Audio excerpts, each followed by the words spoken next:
اعوذ باللہ من الشیطان الرجیم بسم اللہ الرحمن الرحیم۔ ہاتھوں وہ یہ شیلڈ لے لیتی، یہ ایوارڈ لے لیتی تو ان کی دلجوئی ہوتی۔ بسم اللہ والصلاة والسلام علی رسول اللہ وآلہ وعلی السلام علیکم ورحمۃ اللہ وبرکاتہ۔ امید کرتا ہوں آپ لوگ خیریت سے ہوں گے، پروردگار آپ سب کو اپنے حفظ و امان میں رکھے۔ ڈاکٹر ذاکر نائک صاحب پاکستان دورے پہ تشریف لائے ہوئے ہیں۔ ملک پاکستان کی حکومت کی جانب سے انہیں آفیشیلی انوائٹ کیا گیا ہے۔ مختلف سیاسی لوگوں سے ملاقاتیں ہو رہی ہیں، مختلف مذاہب اور مسالک کے لوگوں سے وہ ملاقاتیں کر رہے ہیں، ان کی نشستیں ہو رہی ہیں، ان کے لیکچرز، محاضرات اور سپیچز یہاں پر ہو رہی ہیں۔ سب سے پہلے تو میں ڈاکٹر ذاکر نائک کو پاکستان تشریف لانے پر بحیثیت ایک پاکستانی ہونے کے ویلکم کہتا ہوں، خوش آمدید کہتا ہوں۔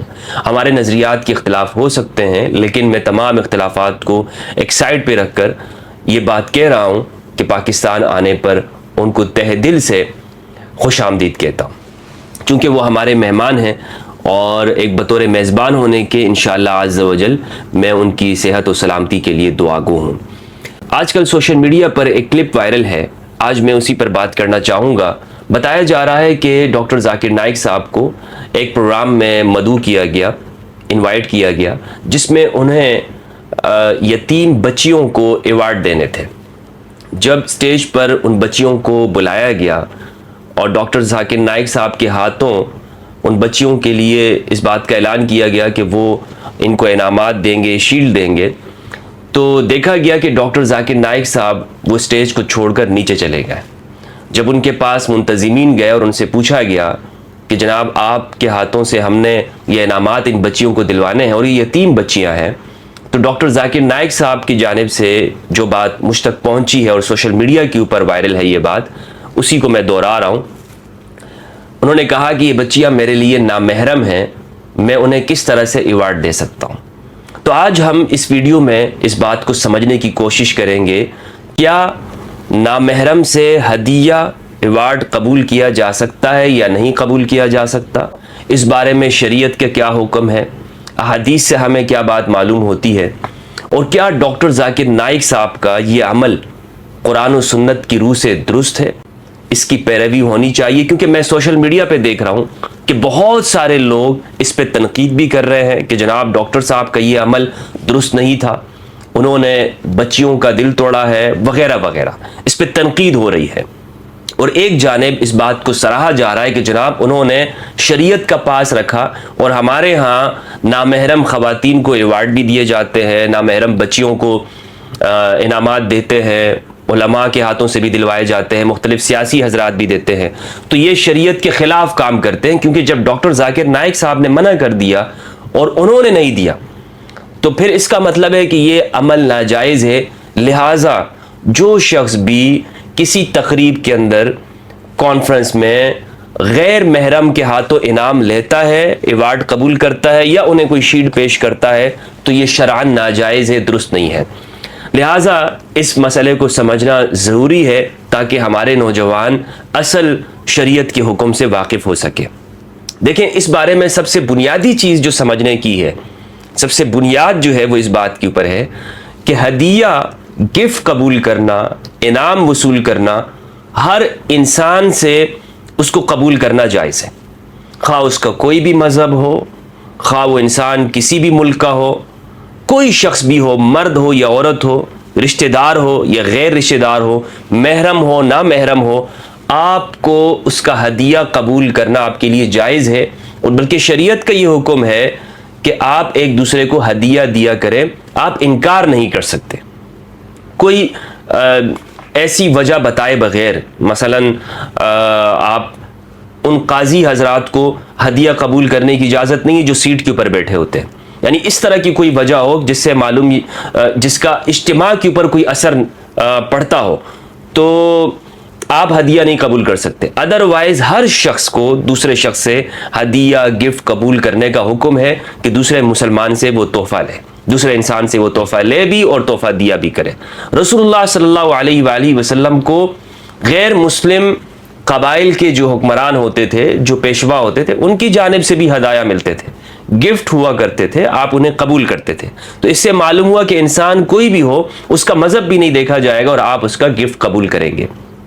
اب بات یہاں پر یہ ہے کہ ڈاکٹر ذاکر نائک نے یہ بات کہی ہے کہ چونکہ یہ بچیاں غیر محرم ہیں، نامحرم ہیں، اس لیے میں ان کو ایوارڈ نہیں دے سکتا۔ اب دیکھیں کہ ایوارڈ میں ٹچ کرنا ضروری نہیں ہوتا، اور کسی بھی جگہ پر آپ ان کو یعنی ان کے ساتھ ملتے نہیں ہیں، وہ ایک فاصلہ ہوتا ہے وہاں پر، اور وہاں پر ان کو آپ شیلڈ دیتے ہیں یا انعام دیتے ہیں۔ تو مجھے ڈاکٹر ذاکر نائک صاحب کی یہ بات یہاں پر سمجھ نہیں آئی کہ اس میں ٹچ کرنے کی تو کوئی بات ہے ہی نہیں۔ تو نامحرم والی جو بات ہے اس پر میں آنا چاہتا ہوں کہ دیکھیں نامحرم میں آپ کے سامنے روایات بھی رکھوں گا، لیکن یہاں میں بتاتا چاہوں کہ اس طرح کی جو نشستیں اور محافل ہوتی ہیں، یہاں پر کسی بھی طرح کا کوئی شک کسی کے ذہن میں نہیں پیدا ہو سکتا، کوئی ڈاؤٹ نہیں پیدا ہو سکتا۔ اس جگہ پر منع ہے کہ آپ نامحرم سے ہدیہ وصول کریں یا اس سے ملاقات کریں جو تنہائی کا عالم ہو۔ یہاں تو جو مجالس ہو رہی ہیں، جو اہتمام ہو رہا ہے، جو کانفرنس ہے، جو نشست ہے، اس میں بہت سارے لوگ موجود ہیں، ان کے سرپرست بھی آئے ہوئے ہیں، اور جو منتظمین ہیں وہ ایک سرپرست ان کو آپ مان سکتے ہیں، ان کے بڑے آپ مان سکتے ہیں جو ان کی تربیت کر رہے ہیں ان یتیم بچیوں کی۔ اور پھر اس ویڈیو کے اندر یہ دیکھا جا سکتا ہے کہ وہ اس عمر کو نہیں پہنچی ہوئی کہ جسے بلوغ کی عمر کہا جائے، نابالغ بچیاں ہیں۔ تو مجھے کوئی خاص وجہ اس طرح کی شریعت کی رکاوٹ نظر نہیں آئی جس میں ڈاکٹر ذاکر نائک صاحب نے ان کو منع کیا۔ لہٰذا جو صورتحال واضح ہے اس میں یہی نظر آتا ہے کہ ڈاکٹر صاحب کے نزدیک ممکن ہے کوئی اور وجہ ہو جو وہ بتانا نہ چاہ رہے ہوں، لیکن بہرحال شریعت کی کوئی رکاوٹ یہاں پر موجود نہیں ہے۔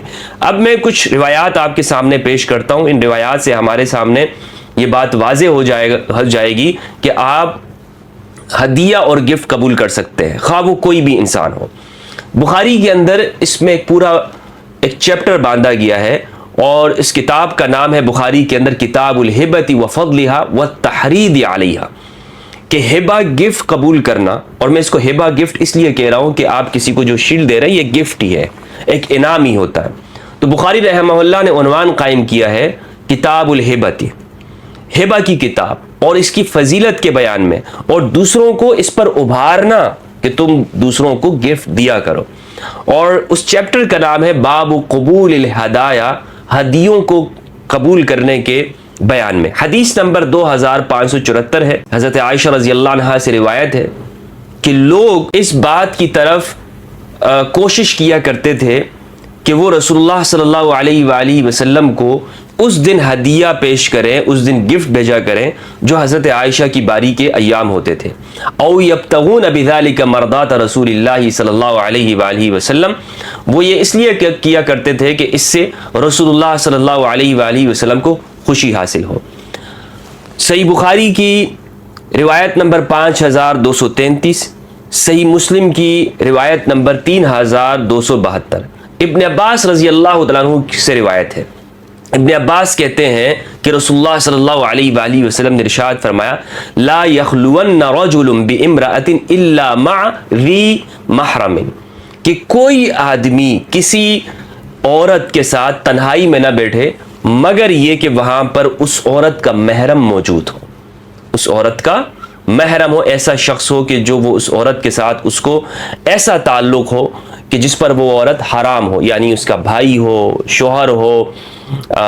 شوہر کے اوپر تو حرام نہیں ہوتی، مراد یہ ہے کہ وہ شوہر اس کے لیے ایک محرم ہے اس وقت تک کہ جب تک وہ اس کے نکاح میں ہے۔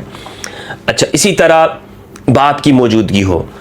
الا مع ذی محرم فقام رجل، ایک آدمی کھڑا ہوا، اس نے کہا فقال یا رسول اللہ امرأتی خرجت حاجتا واکتتبت فی غزوة کذا وکذا قال ارجع فحج مع امرأتک۔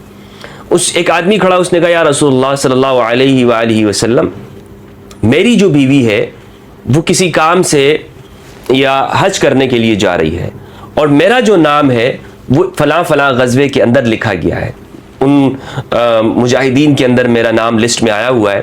تو اس نے سوال یہ کہ یا رسول اللہ کیا میں اپنی بیگم کے ساتھ حج پہ جاؤں یا میں اس جہاد کے کام میں جاؤں؟ تو آپ صلی اللہ علیہ وآلہ وسلم نے فرمایا کہ تم اپنی بیگم کے ساتھ حج پہ چلے جاؤ۔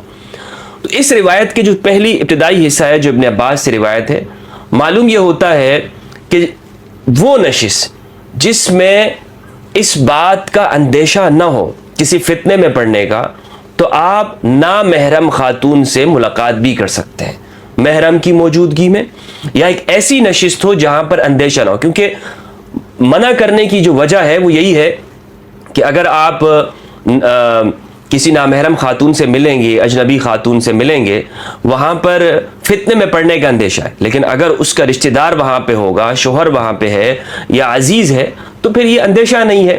تو لہٰذا ایسی مجلس جہاں پر اس بات کا اندیشہ نہ پایا جاتا ہو، آپ ملاقات کر سکتے ہیں، مل سکتے ہیں. اب یہ جتنی بھی نشستیں یہاں پر ہو رہی ہیں، یہاں پر آپ دیکھیں کہ اس میں میڈیا کے سامنے ہے اور لوگوں کی موجودگی کے اندر ہے، پھر وہ یتیم بچیاں ہیں. تو لہٰذا اس میں تو کوئی شک و شبہ ہو ہی نہیں سکتا. اگر ڈاکٹر ذاکر نائک صاحب کے ہاتھوں وہ یہ شیلڈ لے لیتی، یہ ایوارڈ لے لیتی، تو ان کی دلجوئی ہوتی. انہوں نے اپنی زندگی کے کٹھن مراحل جو گزارے ہیں اور جو محنت کر کے وہ اس مقام پہ پہنچی ہیں، تو انہیں ایک خوشی ہوتی کہ عالم اسلام کے ایک بڑے اسکالر ہیں اور ان کے ہاتھوں سے ہمیں یہ ایوارڈ دیا جا رہا ہے. مقصد بھی یہی ہوتا ہے. لیکن مسئلہ یہ ہے کہ ہم لوگ اپنی نیتوں کو جو اس طور پر لوگوں کے سامنے رکھتے ہیں، اور جو سامنے کا واقعہ ہوتا ہے اس کے بجائے ہم یہ دیکھتے ہیں کہ جناب اس کے پیچھے کیا وجہ ہو سکتی ہے. نہیں، ہمیں بالکل ظاہر واقعے کو دیکھنا چاہیے کہ وہاں اس مجلس کے منعقد کرنے کا مقصد یہی ہے کہ بچیوں کو گفٹ دیا جائے اور ان بچیوں کی دلجوئی ہو.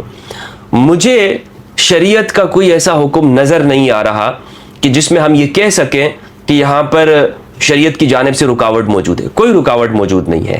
تو لہٰذا جو لوگ یہ کہہ رہے ہیں کہ ڈاکٹر صاحب کا یہ عمل شریعت کے تابع ہے، مجھے کوئی وجہ اس میں شریعت کی کوئی نص، کوئی حدیث ایسی نظر نہیں آ رہی کہ جس میں منع کیا جا رہا ہو کہ آپ بچیوں کو ایوارڈ نہیں دے سکتے، کسی سے انعام نہیں لے سکتے، یا کسی نامحرم سے آپ ہدیہ قبول نہیں کر سکتے. کسی نامحرم سے آپ ہدیہ قبول نہیں کر سکتے. آپ ہر ایک سے ہدیہ قبول کر سکتے ہیں، ملاقات بھی کر سکتے ہیں، بشرطے کہ وہاں پر فتنے کا خوف نہ ہو. اگر فتنے کا خوف نہیں ہے، آپ ملاقات کریں اور تحائف بھی دے سکتے ہیں، تصویر بھی کھنچوا سکتے ہیں. بعض اوقات میں ہمارے ہاں لوگ یہ کہتے ہیں کہ جناب نامحرم کے ساتھ تصویر بھی نہیں کھنچوانی چاہیے. نہیں، یہ بھی اپنی طرف سے شدت کرنا ہے. دیکھیں، شریعت میں وہ شدت اختیار نہیں کرنی چاہیے کہ جو شریعت نے حکم نہیں دیا. اگر ایک خاتون نے اپنی زینت کو ظاہر نہیں کیا ہوا، یعنی اس کا ستر ڈھکا ہوا ہے اور صرف چہرہ اور ہاتھ دکھ رہے ہیں، اور ایک مہذب لباس کے اندر موجود ہے، اور وہ آپ کے ساتھ تصویر کھنچوانا چاہ رہی ہے، یا ایک مجلس ایسی ہے کہ جس میں جو خواتین کی ہے اور آپ کے ہاتھوں سے انعامات کی تقسیم وہاں پر ہو رہی ہے اور وہاں پر تصاویر بھی اس کی کھینچے گی، تو آپ کو اس میں مذائقہ نہیں ہونا چاہیے. خواہ مخواہ کی سختی اختیار کرنا اور شدت اختیار کر کے کہنا نہیں کہ جناب یہ تو جناب یہ اس طرح تو لوگ پتہ نہیں کیا کہیں گے. یہ شریعت کا کوئی حکم نہیں ہے. یہ آپ کی غیرت جو بنائی ہوئی ہے وہ تو ہو سکتی ہے، شریعت کا حکم یہ نہیں ہے. والسلام علیکم ورحمۃ اللہ وبرکاتہ.